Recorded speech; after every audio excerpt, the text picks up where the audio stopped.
Hi, this is Dr. Sherry Shabowski from Medical Education in Minutes. And today we will be learning about the mechanics of breathing. Before we get into the physiology, let's start with a review of the anatomy. The chest wall protects the lungs. The lungs themselves are wrapped in visceral pleura, which is adherent to the lung itself. The parietal pleura is attached to the chest wall. Between the two layers is a potential space called the pleural space that has a small amount of fluid in it to allow the lungs to easily expand and contract. Below the lung is the diaphragm. The active phase of breathing is inspiration, which is caused by the contraction of the intercostal muscles and the diaphragm. The diaphragm pulls down and the chest wall pulls out.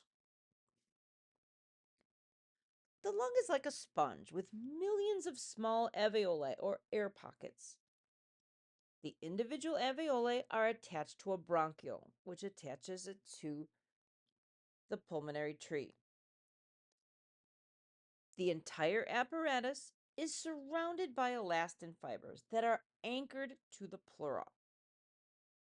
When the chest wall expands down and out, these elastin fibers attached to the alveoli and bronchioles get stretched. This causes the alveoli and bronchioles to open up. Elastin fibers are a lot like rubber bands. They need to be pulled in order to stretch, but when released, they return to the relaxed position. Negative pleural pressure is key to breathing. The resting intrapleural pressure in the pleural space is negative. This holds the lung adherent to the chest wall. It becomes even more negative when the diaphragm goes down and the chest wall goes out. Remember, active breathing is down and out.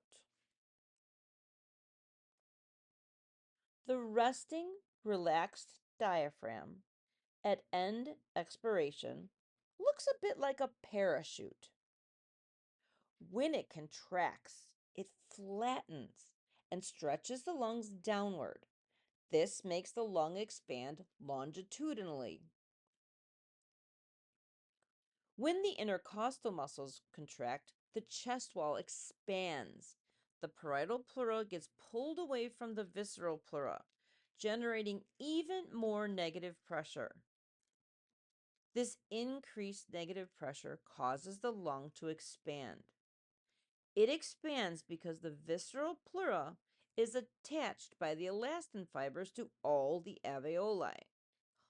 All the alveoli open and generate a negative intrapulmonary pressure.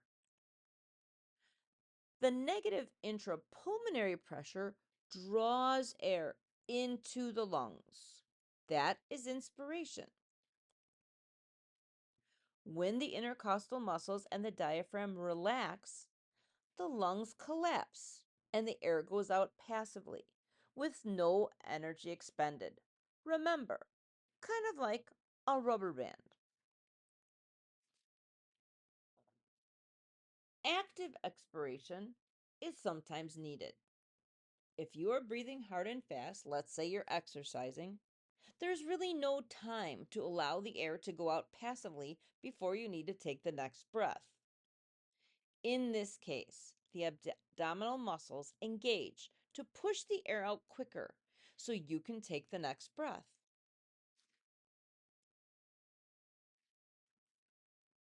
Here we'll go on to a little pathophysiology. Extrinsic restrictive lung disease is caused by anything that restricts the down and out movements.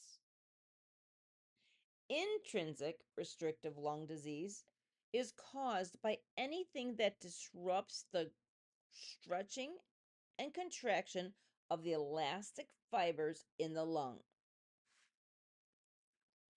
Here is a woman in a corset. A corset will actually restrict the down and out movements of the chest wall and the diaphragm. But muscular weakness, a very large abdomen, pregnancy, broken ribs, anything that restricts the thoracic expansion and diaphragmatic excursion can cause extrinsic lung restriction. There are many causes of interstitial lung disease.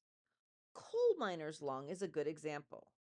The irritation from the coal dust causes inflammation around the alveoli that disrupts the elastin fibers. Scarring occurs in this area, so now the elastin fibers can't work at all. Therefore, the alveoli are then unable to expand completely. The lungs are also unable to expand completely. This results in intrinsic restrictive lung disease. Finally, I did tell you that negative pleural pressure is the key to lung expansion. If that negative intrapleural pressure is lost, the lung will collapse.